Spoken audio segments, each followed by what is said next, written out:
لوگوں میں نظر بد سے متعلق جو کانسیپٹ پایا جاتا ہے اس میں اسلام میں کوئی اہمیت ہے؟ نظر بد، بات یہ ہے کہ انسان میں جہاں تکبر پیدا ہوتا ہے اپنے اوپر ہی نظر لگ جاتی ہے اپنی، ٹھیک ہے، کسی کی نظر بد سے کیا ہونا ہے، ٹھیک ہے، مطلب ایک دفعہ ایک جگہ یہ بھی روایت ہے کہ جو ماں کی نظر ہے اپنے بچے پہ لگ جاتی ہے، اب ماں تو بچے سے پیار کرنے والی ہوتی ہے،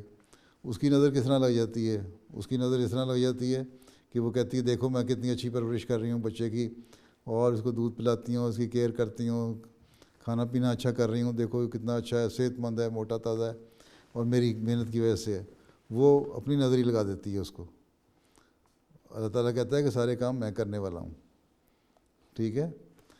اسی طرح اگر کوئی حاسد ہے، حسد کی نظر لگاتا ہے تو اس سے بچنے کے لیے اللہ تعالیٰ نے ہمیں دعا بھی سکھا دی کہ حاسدوں کے شر سے بچاؤ، کیونکہ پھر وہ نقصان پہنچانے کی کوشش کرتے ہیں۔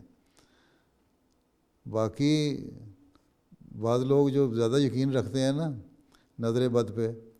ان کو پھر نظر اس طرح لگ جاتی ہے، وہ کسی کی نظر دیکھ کے نا خود ہی گھبرا کے نا، اب مثلا کوئی کھانا کھا رہا ہے نا، تم تو اور اس کو یقین ہے کہ فلاں جو لڑکی ہے وہ بری نظر سے مجھے اس کی نظر بد لگ جاتی ہے، تو تمہارے ہاتھ کانپنے لگ جائیں گے، تمہارے ہاتھ سے لقمہ گر جائے گا، تم کہو گی دیکھو اس کی نظر بد لگ گئی، حالانکہ وہ نفسیاتی اثر تمہارے اوپر پڑ رہا ہوتا ہے، ٹھیک ہے۔ تو اس طرح نظر بد کوئی چیز نہیں ہے، اصل چیز یہ ہے کہ جو بری نظر سے دیکھتے ہیں، جن کو جیلسی ہوتی ہے، ان میں پھر وہ نقصان پہنچانے کی کوشش کرتی ہیں، اور وہ نقصان کسی نہ کسی طریقے سے پہنچاتے ہیں جس کو انسان کو پتہ نہیں لگ رہا ہوتا۔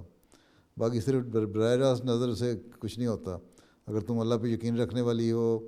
حاسدوں کی حسد سے بچنے کی دعا کرنے والی ہو، اس لیے کہتے ہیں رات کو بھی سوتے ہوئے تینوں کل پڑھ کے سویا کرو، ہیں، اللہ تعالیٰ ہر شر سے بچا کے رکھے،